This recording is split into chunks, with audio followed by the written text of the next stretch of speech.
Chapitre 12. William Branham aux Indes, en Suisse et en Allemagne. Vision des 300 000 hindous. Pendant 8 mois, frère Branham pria et supplia Dieu de le délivrer de la maladie qui l'avait frappé lors de son voyage en Afrique du Sud, l'amibiase africaine. Il alla voir le médecin, et son état était si grave qu'il pouvait à peine prêcher. Mais Dieu semblait sourd à ses prières. Puis un soir, il eut une vision. Laissons frère Branham lui-même nous la raconter. Ce soir-là, j'étais seul dans ma chambre. Ma femme et mes 2 petites filles étaient dans la chambre à côté. C'était vers 3 heures du matin, et je pensais, que me réserve le futur? Qu'en sera-t-il de l'avenir? Et comme j'étais couché sur mon lit, j'eus une vision. Quelqu'un vint vers moi, l'air sévère. Il me dit, « Tu pensais à ce que serait ton futur ?» Je répondis, « Oui. » Il prit une feuille de papier, la plia et la jeta en l'air, et ajouta, « Ton avenir est clair. » Puis la vision disparut. Je dis, « Oh Dieu, je voulais tellement te parler. Si ton serviteur a trouvé grâce à tes yeux, permets que la puissance du Saint-Esprit revienne sur moi. » Et alors je la sentis venir. Ouch, je le vis venir à nouveau vers moi. Et il dit, « Tu es inquiet au sujet de ta maladie. » Je dis, « Oui. Me quittera-t-elle jamais? Et m'ennuiera-t-elle encore? » Il répondit, « Plus jamais. » Cela régla la question. Et l'ange ajouta, « Tu pensais à la manière dont tu devrais conduire tes réunions. Certains te suggèrent de faire comme les autres prédicateurs, mais fais simplement ce que je te montrerai. Quelle que soit la réunion, laisse-la pourvoir à elle-même. » Et alors il m'enleva dans l'esprit et me plaça au même endroit où j'étais à Durban en Afrique du Sud, devant des milliers de personnes. J'étais au nord, et devant moi était ce grand rassemblement de Durban, exactement la même réunion. Les gens disparaissaient en s'élevant du sol vers l'ouest. Ils disparaissaient vers l'ouest. Et juste à ce moment-là, je regardais de nouveau devant moi, dans cette direction, c'était vers le sud, et il y avait un nouveau rassemblement, plus grand que l'autre ne l'avait été. Il y avait des gens merveilleux, hommes et femmes louant Dieu, avec leurs mains levées. Je dis, sont-ils tous des gens de couleur blanche? Je regardai, et je vis des Africains, cette grande race noire qui se tenait là. Et juste à ce moment-là, j'entendis quelque chose faisant tout simplement un vrombissement comme une dynamo en marche. Je levai les yeux, et voici qu'arrivait un autre ange. Celui qui se tenait à mes côtés était le même homme qui me parle toujours. Il avait allumé une grande lumière oscillante, et cet ange m'attrapa par les épaules et me tourna vers l'est. Et tandis que je regardais à l'est, jamais je ne vis autant de gens de ma vie. Ils n'étaient pas africains. Ils étaient enroulés dans des étoffes semblables à ce que les Indiens portent aux environs de Calcutta. Ils étaient des hommes assez maigres. Ils avaient les mains levées et louaient Dieu. Ils criaient mon nom tant qu'ils le pouvaient. Je regardais. L'ange se tenait au-dessus de moi. Il avait cette grande lumière oscillante dans sa main, et il la tourna vers les champs et les collines.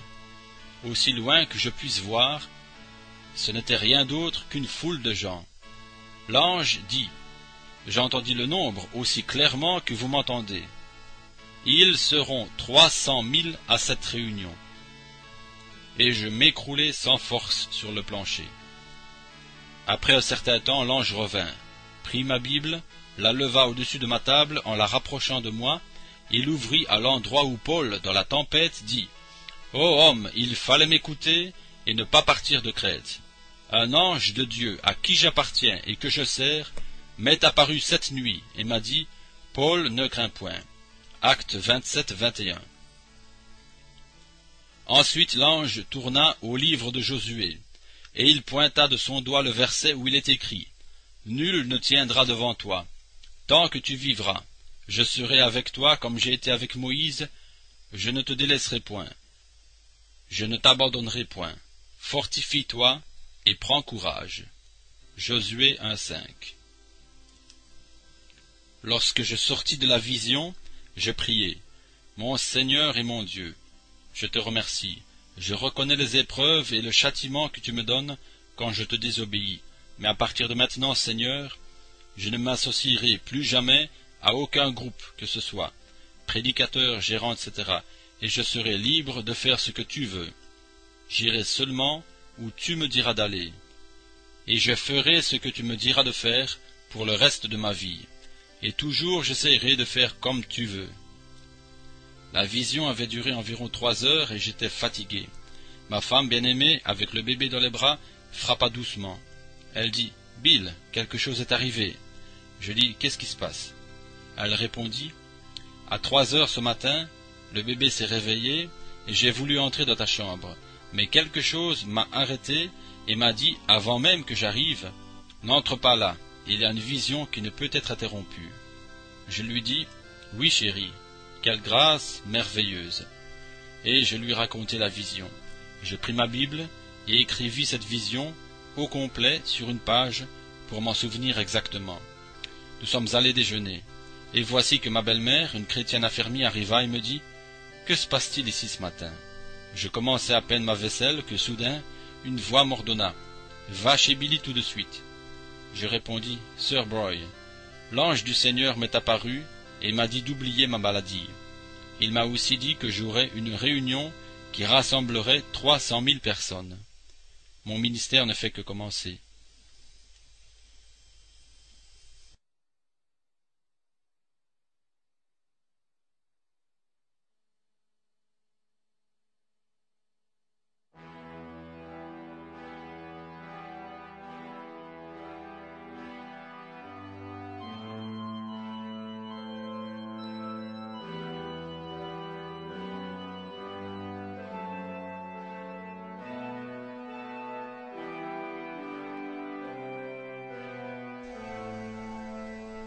Israël, ce n'est pas encore l'heure.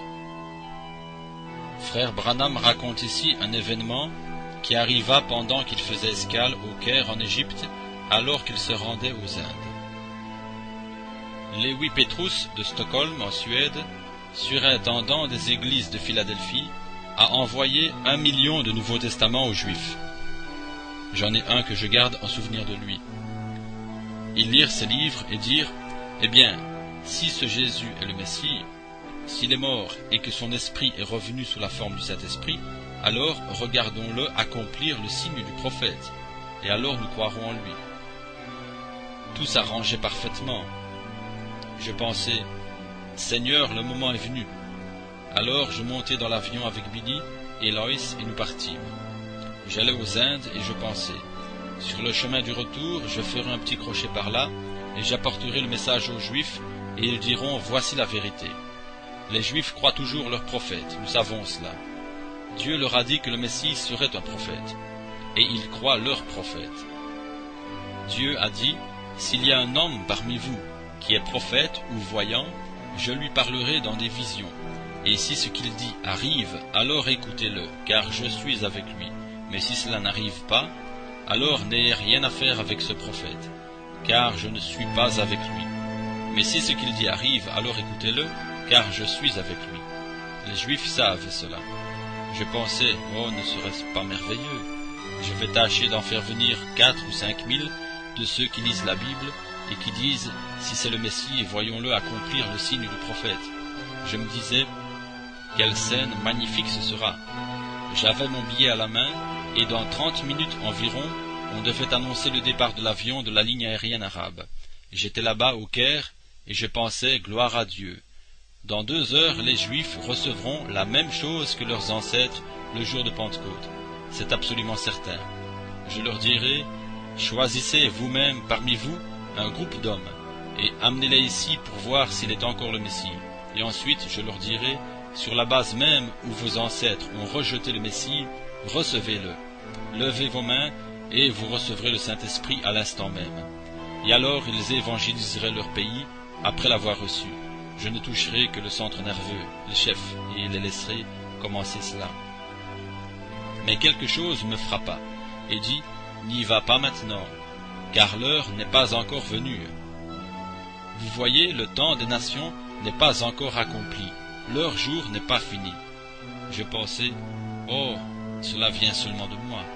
Alors je continuai, mais cela devint si fort au point que je ne pouvais plus le supporter. J'allai derrière un hangar, je baissai la tête et dis, Père, est-ce bien toi qui me parles? Il me répondit, ne va pas en Israël maintenant, l'heure n'est pas encore venue. Alors j'ai simplement fait modifier mon billet, puis j'ai continué ma route et je suis parti dans l'autre direction parce que l'heure n'était pas encore venue.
Très peu de renseignements nous sont parvenus de son ministère aux Indes. Plus tard, il dira lui-même que cette campagne de Bombay fut à ses yeux la plus grande qu'il eut. En un seul jour, dit-il, 150 000 personnes auraient répondu à l'appel sur une foule évaluée à près d'un demi-million.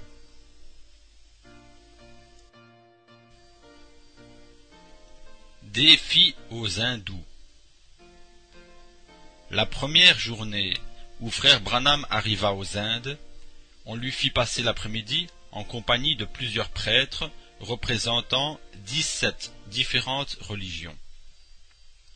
Chacun d'eux eut l'opportunité de prêcher et de déclarer comment son Dieu était véritable et puissant, puis donna un exposé de ses croyances.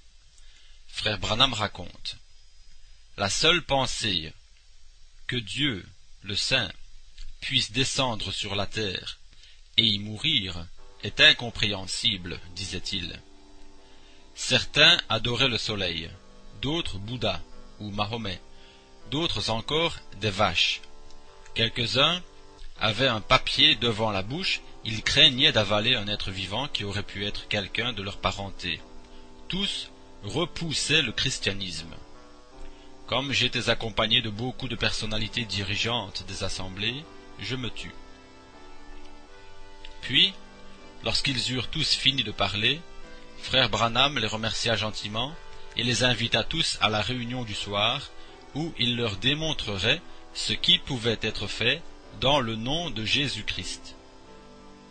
Ce soir-là, dans la cité de Bombay, une immense foule s'était rassemblée. Il semble qu'il ait été difficile de l'estimer, mais l'ange du Seigneur avait parlé de 300 000. Plusieurs étaient venus par curiosité, ainsi que leur conducteur. Frère Branham prêcha la parole de Dieu avec autorité, déclarant qu'ils devaient abandonner toute superstition et que leur Dieu était sans puissance. Pour mettre ceci en évidence, il demanda qu'on lui amène un cas d'infirmité que tous pourraient vérifier. On fit venir le mendiant le plus connu de la ville. Laissons le prophète poursuivre. Lorsque cet homme fut proche de moi, j'eus une vision à son sujet. Je connus son état. Il était adorateur du soleil et complètement aveugle depuis 20 ans. Je le regardai de nouveau et je le vis en vision, marchant, ayant l'organe visuel normal. Je dis alors à la foule assemblée: vous avez dénigré le christianisme aujourd'hui. Il y a ici un homme tout à fait aveugle. Il y a un médecin ici présent qui peut l'ausculter. Si donc Jésus n'est pas Dieu, mais que Bouddha, Mahomet ou quelque autre le soit, qu'il guérisse cet aveugle maintenant. Moi je vous dis que Dieu peut rendre la vue à cet aveugle. Je disais cela parce que j'avais eu cette vision à son sujet. Je demandais alors à tous les auditeurs s'ils jetteraient leur Dieu mort et s'ils serviraient le Dieu vivant, si Dieu rendait la vue à cet aveugle. Ils dirent oui, nous le ferions. Et lorsque je priais ce soir-là pour cet homme, Dieu lui rendit la vue. Il courait de tous côtés et alla embrasser le maire de la ville. Sur ce, des milliers de personnes acceptèrent Christ. Alors, comme si une brèche s'était produite dans les armées démoniaques, les pauvres gens essayèrent de s'approcher de frère Branham. Du seul fait de le toucher, ils étaient guéris. Ce fut le cas le plus remarquable, parce qu'il produisit une profonde impression sur la foule. Les réunions qui suivirent ne furent pas moins glorieuses que celles tenues en Afrique du Sud.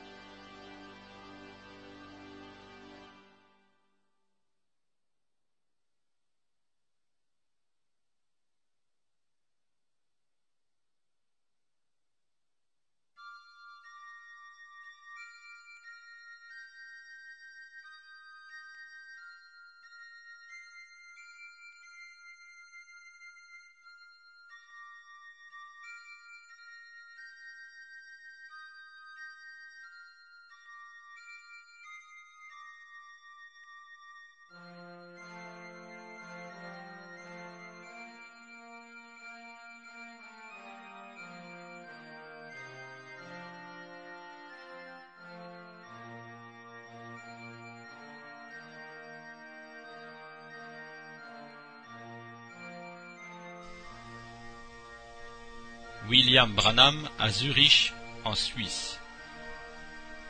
Quand William Branham se rendit pour la première fois en Suisse, au Hallenstadium de Zurich, du 19 au 26 juin 1955, une violente tempête d'opposition s'éleva. Voici ce qu'a écrit un journal chrétien local. Certains dirigeants de l'Église d'État, qui exercent une forte influence sur la vie publique, ouvrirent les premiers les feux contre la vérité.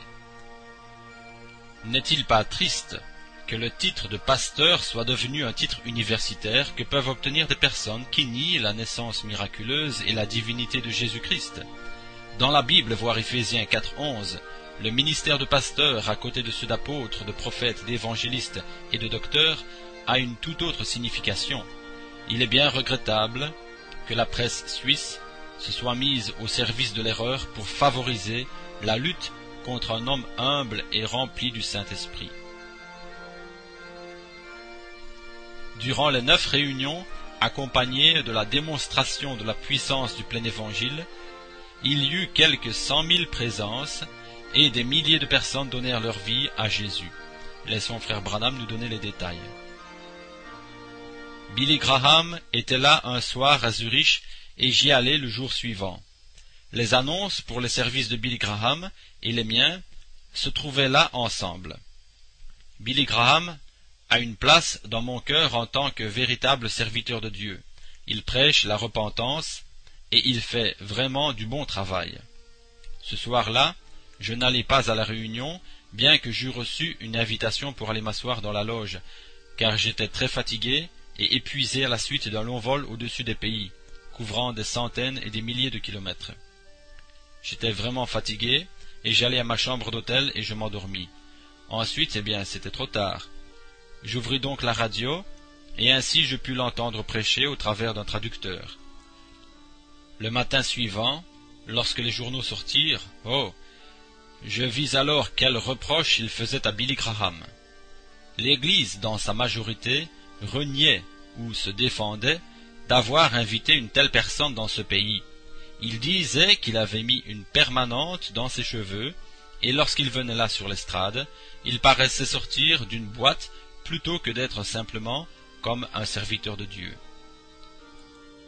Il n'y avait pas un faux pli dans ses habits, et lorsqu'il prêchait, il criait et agitait les bras comme un extravagant vendeur de savonnettes venant d'Amérique, et ils dirent que son parfum sentait si fort que vous pouviez le sentir à 3 mètres.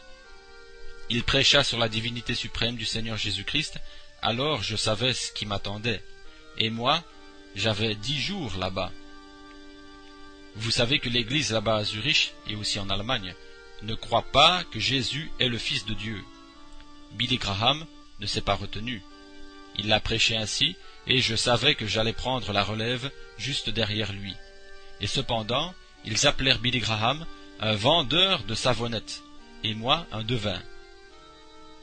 Plus tard, nous allâmes à Karlsruhe, et l'église envoya vite un message là-bas. Ne le laissez pas venir là, ne le permettez pas. Et on ne pouvait pas trouver de bâtiment, alors les hommes se réunirent et bâtirent une sorte de cathédrale qui couvrait plusieurs milliers de mètres carrés, et alors ils recouvrirent cela de canevas, de toiles.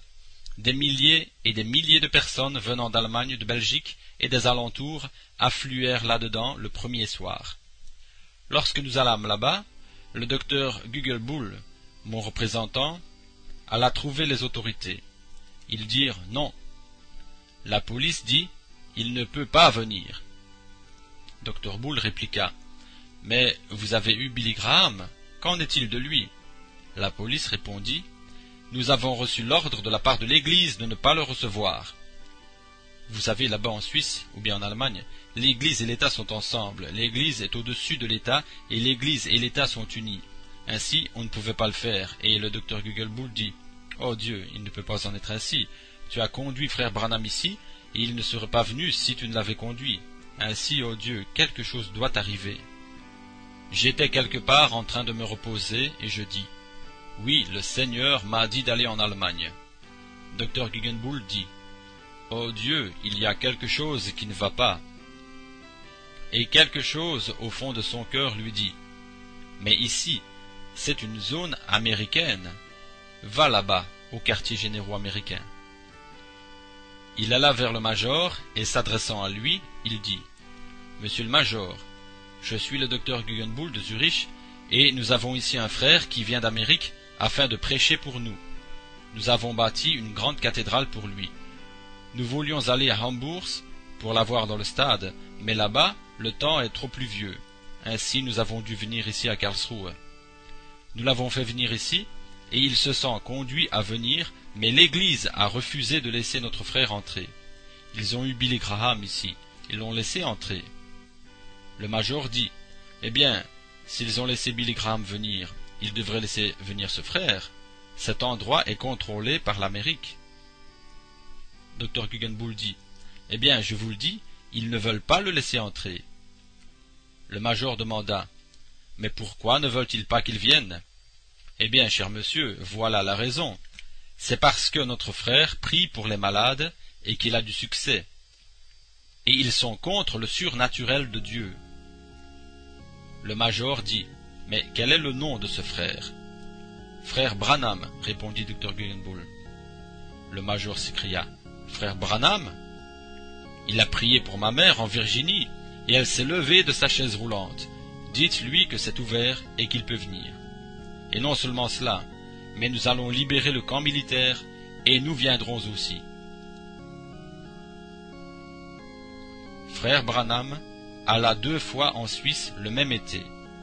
D'abord à Zurich en juin, puis rentra chez lui, et revint en août pour tenir des réunions à Karlsruhe en Allemagne et à Renan, près de Lausanne, en Suisse.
William Branham en Allemagne. L'équipe Branham, composée de son fils Billy Paul, du frère Arganbright et du frère Bosworth, prit l'avion à New York le 11 août 1955. Les réunions commencèrent le lendemain à Karlsruhe en Allemagne. Ce fut le docteur Adolf Guggenbuhl de Zurich qui reçut l'équipe, car c'était grâce au dévouement de cet homme de loi et de ce pieux chrétien que les campagnes eurent lieu en Allemagne comme en Suisse. Cet homme parlait couramment l'allemand, le français, l'italien et se débrouillait assez bien en anglais. Déjà le premier dimanche après-midi, 77 gros autobus furent comptés dans le stationnement de l'immense cathédrale faite de toile. Après avoir apporté un émouvant sermon évangélique, frère Branham fit un appel et plusieurs milliers d'inconvertis allemands se levèrent pour recevoir Christ comme leur Seigneur et Sauveur.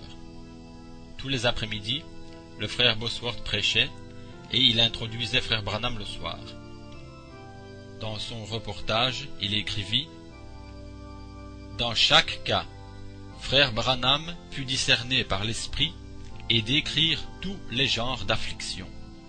L'Esprit de Dieu lui montrait souvent même des visions de l'hôpital, le nombre de fois que la personne avait été opérée, même la tenue des chirurgiens, et leurs paroles étaient rapportées. Frère Branham ne disait que ce qu'il voyait. Ainsi, ce stage de son ministère était à 100% exact. Dans beaucoup de cas, le Saint-Esprit, par le moyen de ses lèvres, dévoilait leurs noms et les secrets de leur cœur, y compris ce qu'ils étaient en train de penser. Ce signe qui était manifesté sur l'estrade avait aussi un effet sur l'auditoire.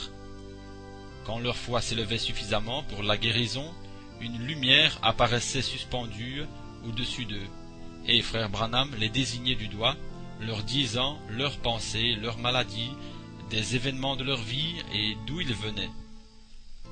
Beaucoup plus étaient guéris alors qu'ils étaient assis dans l'audience que ceux qui étaient dans la ligne de prière.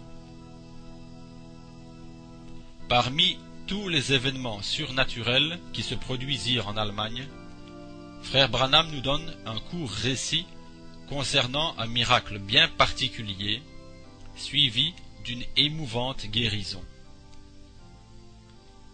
Le deuxième soir, alors que l'esprit agissait et que je devais épeler ces noms allemands parce que je ne pouvais pas les prononcer, il y avait là un médium.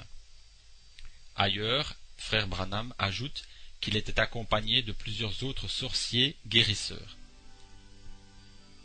Et parce que Billy Paul et frère Arganbright ne voulaient pas les laisser me voir, il dit « Je vais venir et lui faire savoir ce qui en est. Nous ferons en sorte que cette tente s'envole. » Ils s'assirent là, avec leurs enchantements, et ils invoquèrent leur Dieu qui vient avec un orage. Puis ils prirent des ciseaux, coupèrent une plume, et la taillèrent en pointe, et prononcèrent les 3 mots saints. Ils dirent « Le Père, le Fils, le Saint-Esprit. Ouh, le Père, le Fils, le Saint-Esprit. Ah !» Ils faisaient ainsi, et l'orage vint effectivement. Assurément, Satan est le prince de la puissance de l'air. Cette énorme tente aurait pu couvrir presque tout un quartier. Elle avait une armature de bois sur laquelle la toile était fixée. Le vent s'engouffra là-dessous et la souleva. Ce vent soufflait et les éclairs brillaient, mais je continuais néanmoins à prêcher. Et lorsque je vis que les gens devenaient nerveux, je regardai un peu autour, et je vis l'un d'eux s'incliner et être entouré de démons, mais non liés. Alors je dis au frère Lauster, « Ne traduisez pas ceci. » Puis je dis, « Toi, enfant du diable, il se peut que tu puisses faire des miracles, c'est juste, mais je t'expose ici. La Bible dit, de même que Janès et Jambres s'opposèrent à Moïse, de même ceux-ci le feront, l'Antichrist ayant la puissance d'accomplir des miracles. Mais tu as peur de toucher au surnaturel de Dieu, parce que tu as osé faire cette chose-là, tu payeras pour cela. » Je priai, « Seigneur Dieu, Créateur des cieux et de la terre, c'est toi qui m'as envoyé ici et j'ai posé mon pied sur ce sol allemand, au nom de Jésus-Christ, parce que c'est toi qui m'as envoyé ici. Et ce nuage n'a aucune puissance sur moi. Il n'en a aucune parce que je suis oint et envoyé ici pour le salut de ces gens.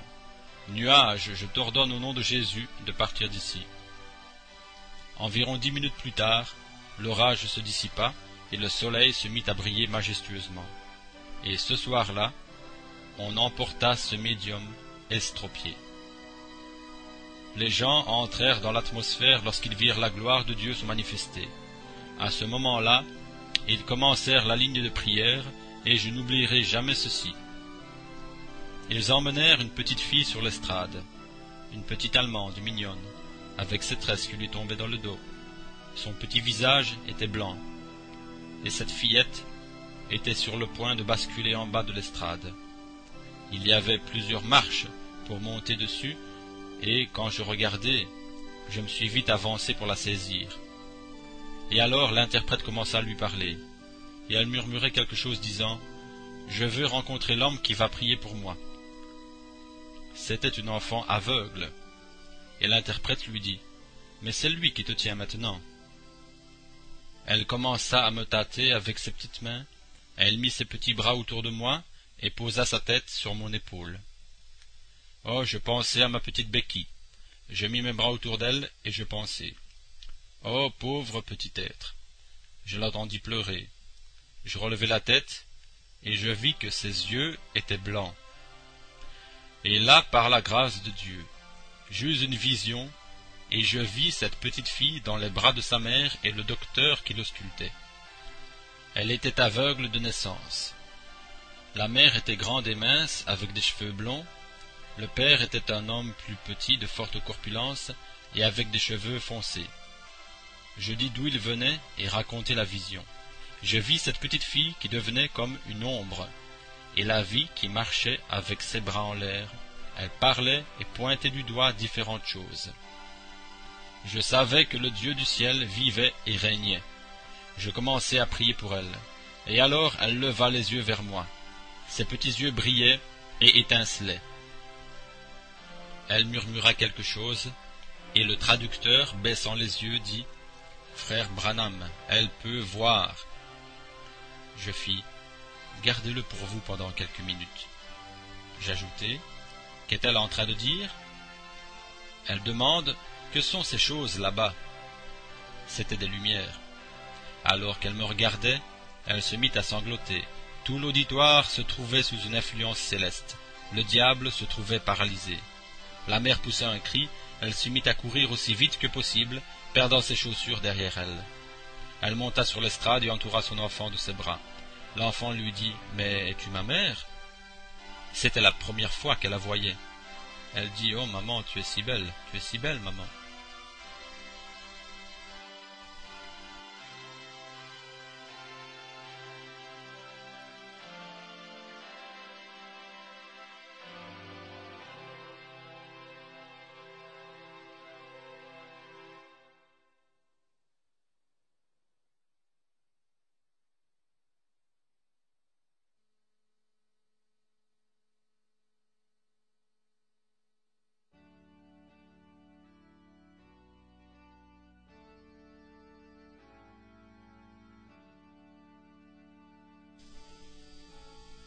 William Branham, en Suisse romande. Une invitation avait été adressée à William Branham pendant qu'il était à Zurich quelques semaines auparavant. Les personnes qui avaient formé le comité provisoire pour inviter William Branham se retirèrent avec 1000 excuses devant l'opposition que causaient les réunions à Zurich. Il y avait beaucoup d'obstacles. Frère Branham avait accepté l'invitation que cette campagne soit organisée soit à Lausanne ou dans une grande ville désignée de France. Le lundi 22 août, après la campagne qui avait eu lieu en Allemagne, l'équipe Branham vint à Lausanne et y tint des réunions jusqu'au dimanche. Cette fois-ci, étant près de la France, les réunions furent traduites en français. On dut bientôt placer des haut-parleurs à l'extérieur de la grande tente de Renan, parce qu'elle se révéla trop petite, même avec ses 5000 sièges. Il fallut accommoder 3000 autres personnes à l'extérieur. Pourtant, il n'y eut pratiquement aucune publicité, comme on a pu le constater dans le périodique chrétien La Promesse du Père. M. Düring, président du comité Branham, relate l'atmosphère. Dans divers milieux, et pour des raisons qu'il est préférable de ne pas citer ici, on ne souhaitait pas, mais pas du tout, la venue de William Branham à Lausanne. Cependant, Dieu en avait décidé autrement. Qui peut s'opposer à lui? Même la presse s'était mise d'accord avec des gens religieux, probablement les cousins germains des pharisiens d'il y a 19 siècles, pour garder la consigne du silence pendant toute la durée des réunions. Ceci afin de nous ignorer pour que le moins de monde possible vienne à Renan près de Lausanne. Toujours dans ces milieux-là, nous étions sûrs qu'ainsi tout irait mal pour nous. Beaucoup de témoignages ont été rapportés et nous en avons fait un chapitre dans les pages qui suivent. Un fait remarquable se produisit lors d'une rencontre pastorale samedi matin le 27 août dans un hôtel de Lausanne. Plus de 70 prédicateurs, dont quelques pasteurs de l'Église nationale et de l'Église libre du canton de Varan, répondirent à l'invitation. Frère Branham leur adressa une brève exhortation, les appelant à s'unir dans l'amour. Cet appel fit une si profonde impression qu'on vit certains ministres en larmes. Voici ce que relate le frère Bosworth. Au moment où frère Branham s'assoyait, avec le comité à la tête de 2 grandes tables qui se prolongeaient dans une autre salle, il eut une vision comme dans le cas du congressiste Upshaw en Californie. Frère Branham vit la vie détaillée d'un chef communiste italien qui s'était converti et qui avait 31 000 supporters en Italie. Cet homme était assis tout près de notre table, et malgré que frère Branham ne l'avait jamais vu, il décrivit sa vie, et lorsque son besoin de guérison fut révélé, il fut instantanément guéri.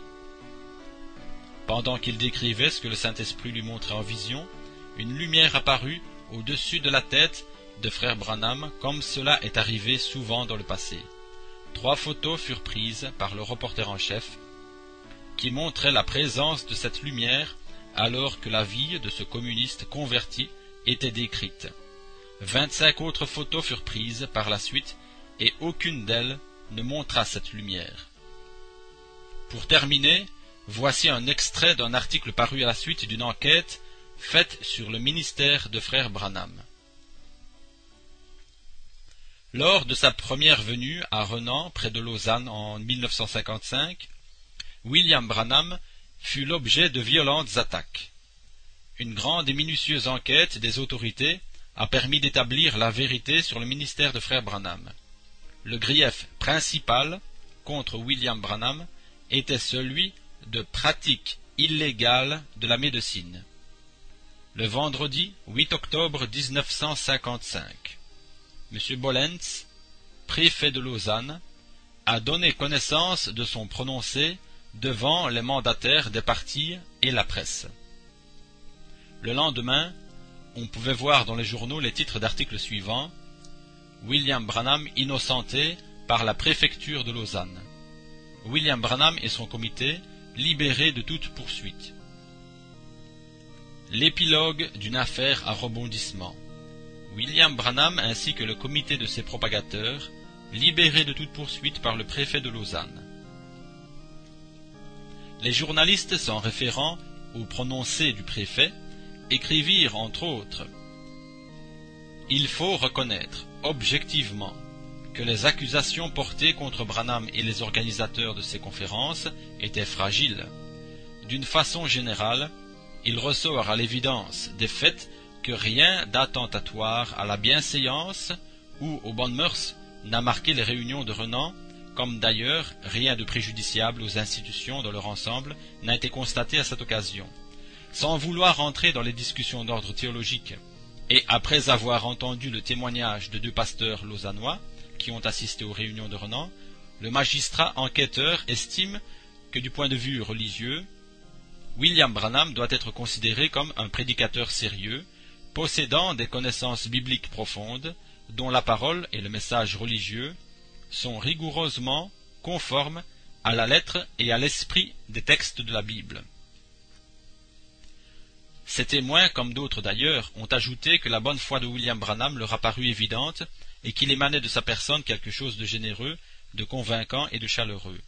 Il faut aussi retenir que la guérison des malades par la prière ou par tout autre acte de foi est conforme également aux principes religieux tels qu'ils résultent des Écritures saintes. On doit admettre que l'intention et le but de William Branham était de mettre en évidence les bienfaits résultant d'un attachement aux croyances chrétiennes et que la guérison des malades est possible par un acte de foi des malades. William Branham n'a pas prescrit de traitement ni donné des indications thérapeutiques et n'a pas fait œuvre de guérisseur. Pour qu'il y ait diagnostic, il faut au moins un examen du malade ou du cas, de précision apportée par le malade de la description de ses affections.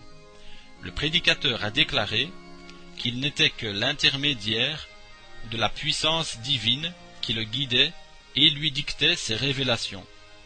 L'imposition des mains, qui procède d'un rituel religieux, ne saurait en aucun cas être considérée comme un acte de guérisseur.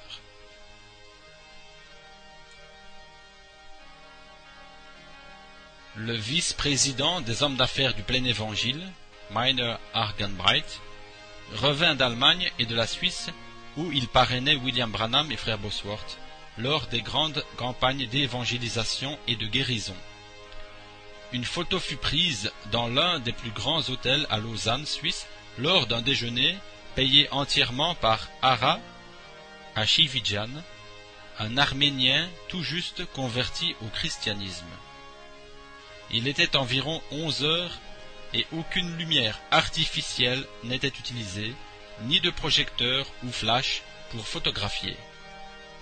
Comme William Branham désigna quelqu'un et commença à leur parler, la gloire du Seigneur devint visible au-dessus de la tête du frère Branham, comme le démontre la photo.